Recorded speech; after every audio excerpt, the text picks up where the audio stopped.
Today's a big day. Today's a massive, massive day for us because hopefully we're reaping the reward of our hard work. Yeah, at least we're gonna see how much we're gonna get out of this type of garden. We are harvesting our garden. There's some potatoes, there's some beets, there's some carrots and some onions that really need to be taken out of the ground because the season's changing. Yeah. And it's time to think about flipping our beds for the next growing season. Came out of nowhere though. Ah, totally. From being super hot to just going down in the 20s instead of the 30s. It's not a bad thing. Growing our own food for the first year on the homestead certainly had some challenges, shall we say. But we also had big success, and in this video we're going to be harvesting and talking about our failure and successes throughout this year. So, Dan, we're harvesting. Yeah. Let's do it. Let's do it. Zero guarantee that we're gonna have mega potatoes, but at least this tower is a bit bigger than the 4 towers that we built before. We did manage to harvest some stuff. Yeah. Now everywhere around the village the potatoes look like this because now it is time to harvest them. And we also thought about maybe just putting another round of crop in the soil right now, but what we've been told is that right now it's too hot in Portugal just to think about growing potatoes. So what you end up having is really leggy plants and then really no potatoes whatsoever, right? That's what they say, and I think we should just listen to what they say. Yeah. Okay. Hopefully we have lots of big potatoes. I love harvesting potatoes. It's like finding little treasures in the dirt. It really is. Okay, let's get harvesting. There's some good little potatoes in here, guys. There really is. But everything is a bit dry and sad now, so yeah. Now, some of you guys might wonder, why are we not opening this potato tower like we opened the other one? Well, the thing is, we've put a lot of branch in this bed here, and then we think it's just going to be more of a hassle if we just untie everything as opposed to trying to get as many potatoes as we can from the top. So let's see how that works.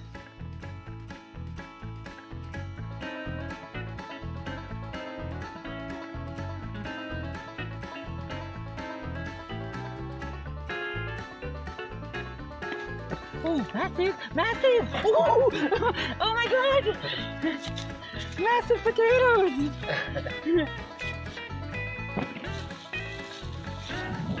Oh, there's some more here. Oh, wow. Ooh. Oh, they're big! Oh, they're big! Oh, yay! Ooh, that's a massive one! That's massive! That's massive!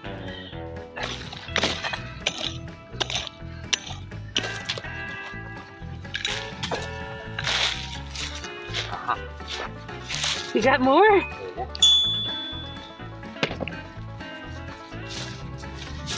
It does feel that they're really much more at the surface than anything else. I think so. It's really hard for the potato.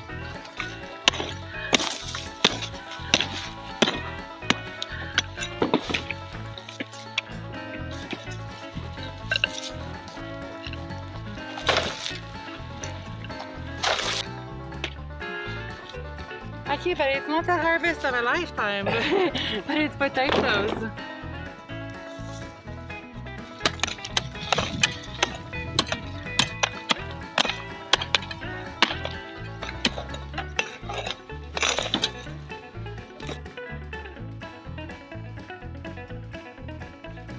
Here.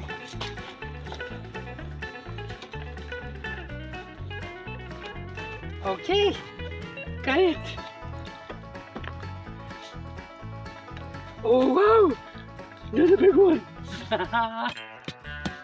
Big one! Well, I was having a bit of a potato insecurity, so after we planted the mega tower, I started putting potatoes just about everywhere in the main garden. So let's go harvest them.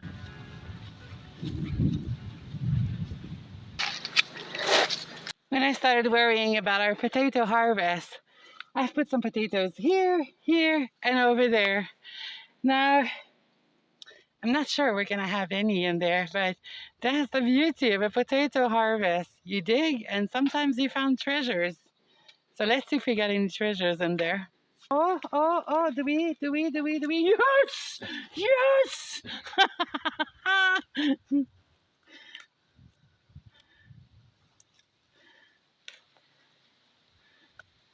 Oh, wow. Wow. It did a lot, this one.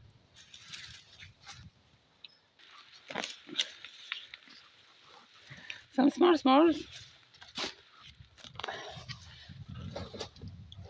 Appa.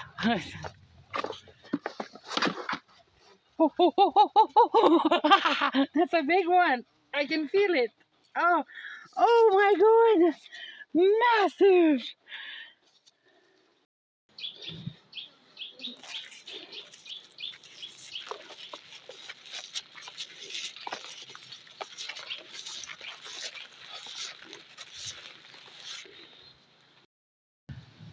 Well, then it's not the potato haul of a lifetime, is it? Well, it's not bad either, though, is it not?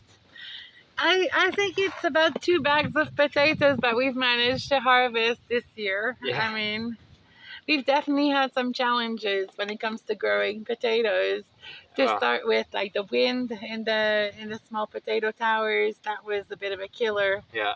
No, we had a lot of problems with the wind and the other small things, I have to say. It was a bit challenging in the beginning when we started our gardening.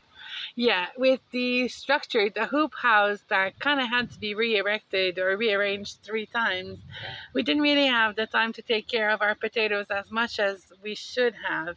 And then for a while, we kind of thought that we'd have enough just with the Vevor hose that we have just to water the garden. But it turns out that for the main garden, we should have also invested in some irrigation. Yeah. We have some irrigation in the tomato garden. That is something that you guys sent us. So thank you very, very much. It's been a real lifesaver, that irrigation. Yeah, I mean, the proof is in the tomatoes. They're massive and we have a lot of them. So yeah, it was easier to keep the moisture level in the soil there, I'd say.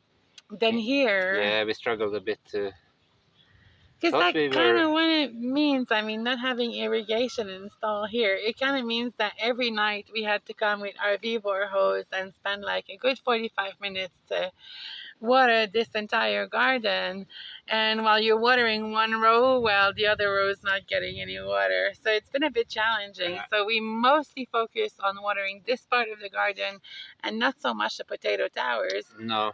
Because our neighbor, Senor Delfin, kind of said, like, people are watering their potatoes way too much in the area.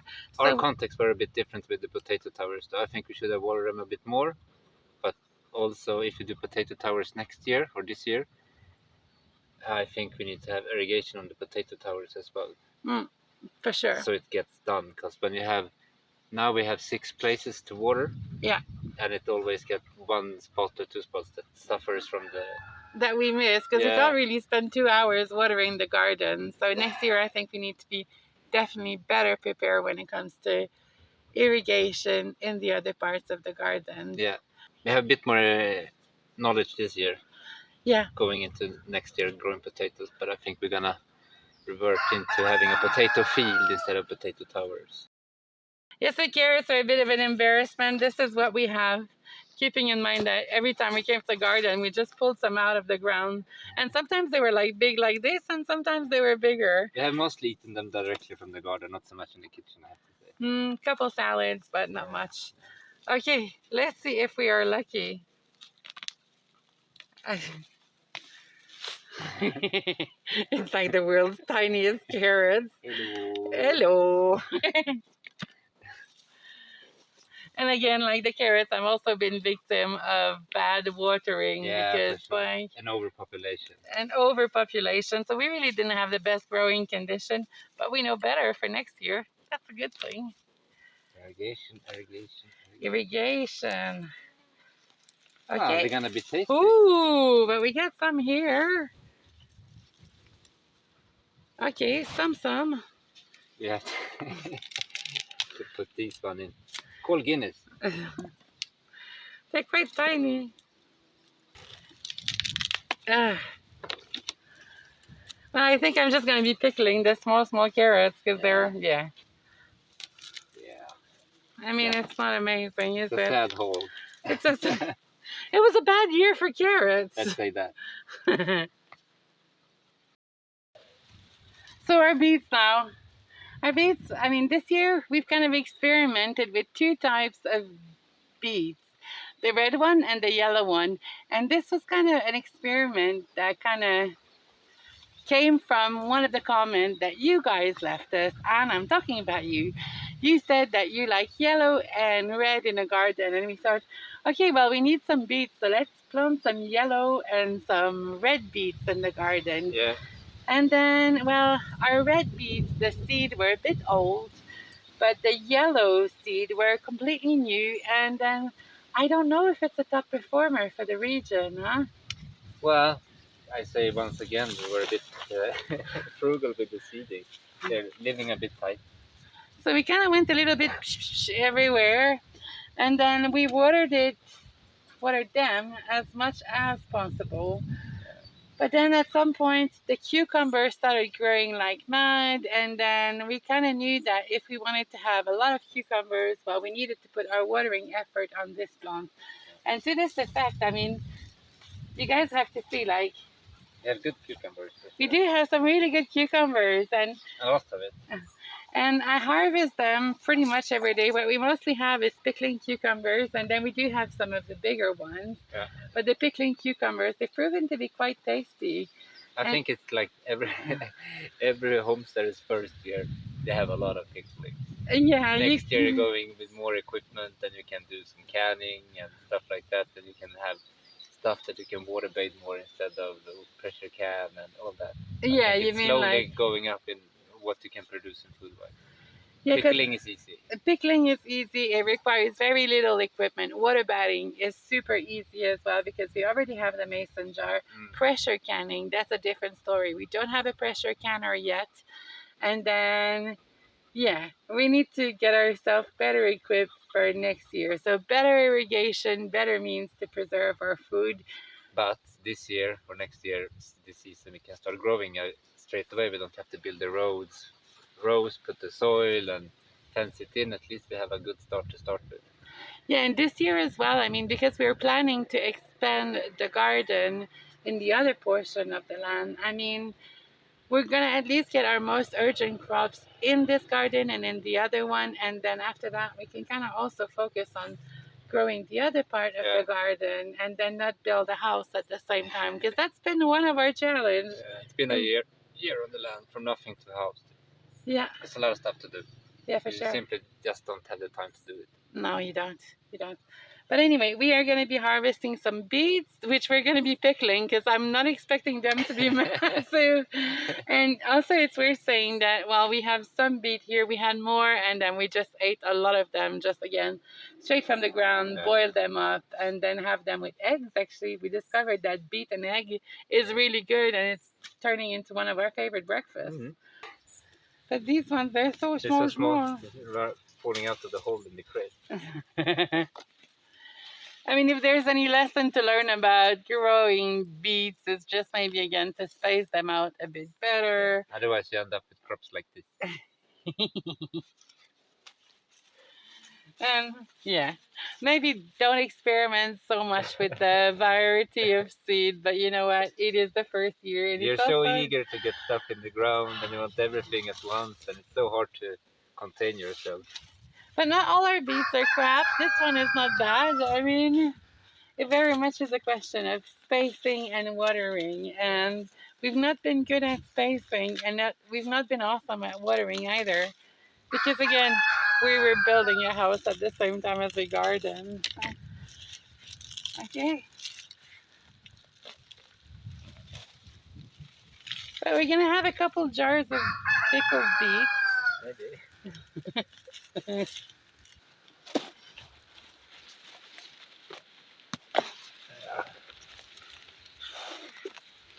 This is what I found out. It's either you work pretty hard to install a good irrigation system or you skip on it and you're going to be working hard every day just waiting for your garden to be properly watered. Yeah. And then so I think at the end of the day, like installing proper irrigation is definitely a time saver. But then there were so many things that we could tackle at the same time. Yeah. And then irrigation in this part of the garden is one part that we decided to kind of skip on. Yeah. And also now we know that we're gonna take, since we have fenced in that area, we know we're gonna take off the dividing fence there. So we need to reroute the irrigation slightly a bit, I think. Yeah. Next year there'll be a lot of changes in the garden, but yeah, at least it's gonna be informed changes based on the things that we have learned in our first growing season. It's gonna be better for next year, and the year after that it's gonna be even better, I hope so. It can't get worse. I mean, look at the size of our carrots. It can't get worse than this, really. Okay, so our onions, again, we have been eating plenty out of the garden, spring onions mostly. But then, I mean, I can't say that our onions are super massive, are they? It's the same thing here, I think. The soil is a bit too dense, and we really didn't pay attention to the watering of the onions. I did water them every few days, but I mean, in the thick of the heat wave, so like towards end of July, the onions kind of stopped growing because whatever water I was able to provide to them was probably not enough just to put on a lot of growth. It's just like that. And really, the other thing to consider is the fact that we have a walnut tree right above us. And you guys know that, I mean, growing food under like a walnut tree is not necessarily a great idea. But for us, it really was, although we have plenty of land, it was the most practical place to put it. Yeah, it was convenient because we know we have an open edge. We can just toss our stuff, and we didn't have to fence that part either, which saved us money. And we didn't really have the material to do another wall. No, we didn't. We didn't. So I was looking at another YouTube channel, Upgrade and Growing. You guys know we follow them, and then Kim's been having an ant infestation in the garden, which meant that she had 0 onions to harvest this year. So although our onions are pretty small, at least we have onions to harvest, and for us that's good news. Yeah. Alrighty, shall we get harvesting? Yeah, let's see what we get. Let's see what we get.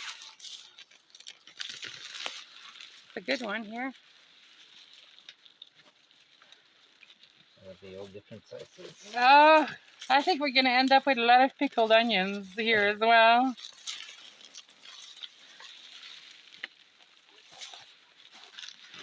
I think another challenge that, I mean, do you guys remember, like, these onions, we had to build like an emergency greenhouse as well just to house them and so on and so on.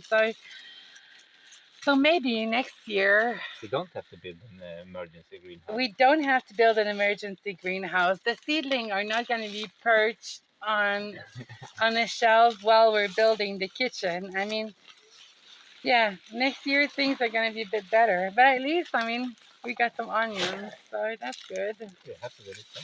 Yeah, I'm really happy with that. So.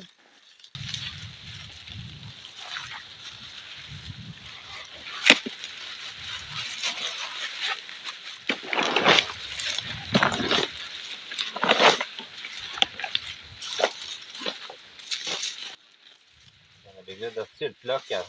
Yeah. Okay. And we've got a few more in the main garden, so.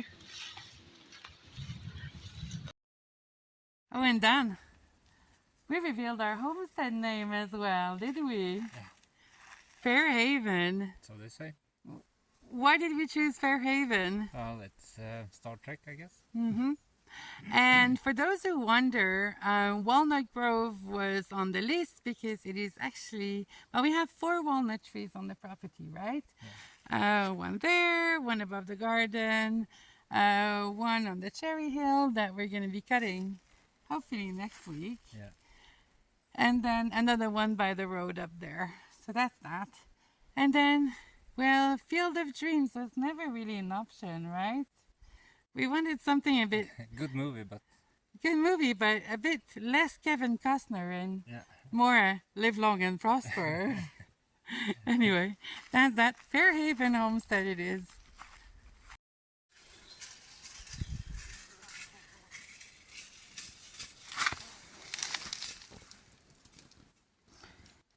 Well, I'm really glad we've harvested everything today. But after that, it means that we only have the tomatoes to take care of, and we've got plenty, as you can see. So that is excellent news. Excellent news.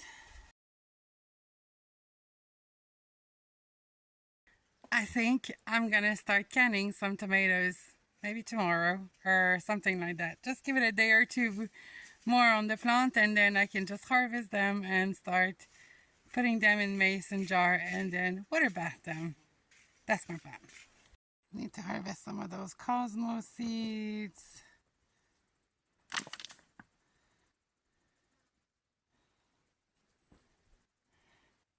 We'll definitely harvest some of that sunflower seed. And I mean, our mammoth sunflower, we love this. 2 meters 74. This is insane. Insane. And the one behind it, this one, it looks like it's going to be at least as tall as that one. So we're going to be harvesting some seeds soon of this sunflower, that sunflower, and that sunflower, because I think it's really cute. Look, there's a bee inside.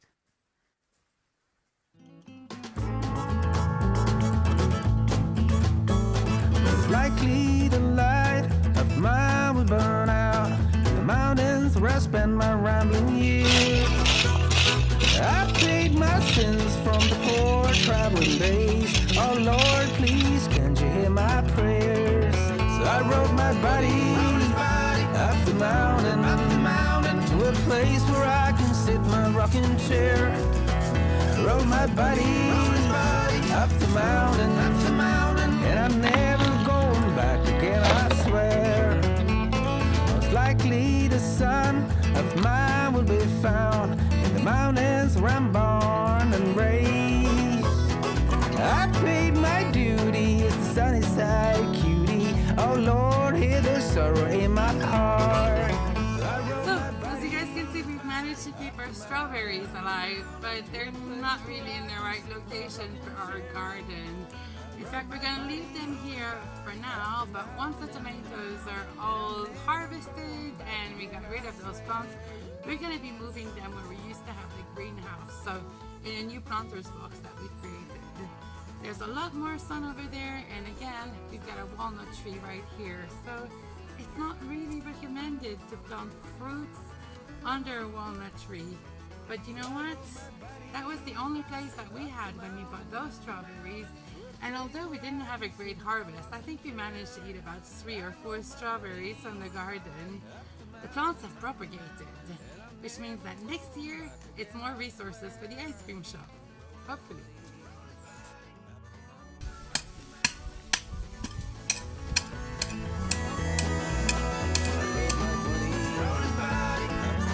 And now the garden is all weeded. You did good, baby. So first garden harvested. Second garden, well, still very much growth happening here. And this is where we've got the irrigation installed that you guys gave us. So thank you so much. This has been a game changer for us. I know you know who you are. You gave us the irrigation. And I think you're probably a very experienced gardener if you thought that this was the priority in our Amazon wish list. Because it really was, and we couldn't identify it. So thank you very much for your wisdom. Because of you, we have some amazing tomatoes this year. So it feels really good. Thank you. That's it. That's it. The garden has been harvested. Although a small harvest, it was a harvest. It was a harvest, our first harvest. Maybe not worthy of feast, but it was. We're not inviting the neighbors over for dinner just yet to celebrate our harvest. Let's put it this way. Yeah. But then things have changed a little bit for us. We should be honest with you. So, Dan, you are no longer working at our friend's place because the swimming pool project is pretty much all done, huh? Yeah, most of it, yeah. It is a beautiful swimming pool, and we will leave the link of the hotel in the description because our friend doesn't have a website yet. And I'm not sure if his listing is updated on bookings.com, but then you can use the link in the description and then just to find out the hotel pretty quickly. It's an affiliate link, by the way, just so you know. So feel free to use it or not use it. Yeah. The other thing as well that has changed on the work front is I am back to freelancing now. So in a certain way, it's better for us because it means that we can concentrate more time on YouTube and on the homestead. And frankly, it's a lot more fun to work for ourselves than to work for anyone else. It's a lot to work for someone else and coming doing YouTube and doing the other stuff around the homestead in one day. The day is getting too long. We've managed to get a little safety nest. It is not a big safety nest. This means that we're still going to be scratching for building material, but I guess that's the joy of homesteading. Be resourceful, they say. Yeah. We really, really need to start our firewood. I can't believe we're saying that. Starting our firewood in August. It should have been started in April, Yeah. but we're starting it in August. We also need to build some kind of a structure just to keep the wood dry this year, because last year we didn't have any wet. We only had wet wood. Yes, some sour wood. It was only the building wood that was super dry. Yeah, and the rest all wet. So hopefully this year we can have dry firewood. This means that in the next few weeks we're gonna be harvesting some trees. We're gonna be debarking them. Yeah. Anyway, guys, thank you so very much for watching. We hope you enjoyed this video. And if you're new to our channel, because we've picked up so many subscribers lately, Yeah. warm welcome. We really hope you've enjoyed this video. And we hope to see you next week. Go back to day one on the homestead. Yeah, you won't believe it, but we've done it in a year. Yeah. Anyway, see you guys next week, See guys. you. Ciao, ciao now. Bye bye.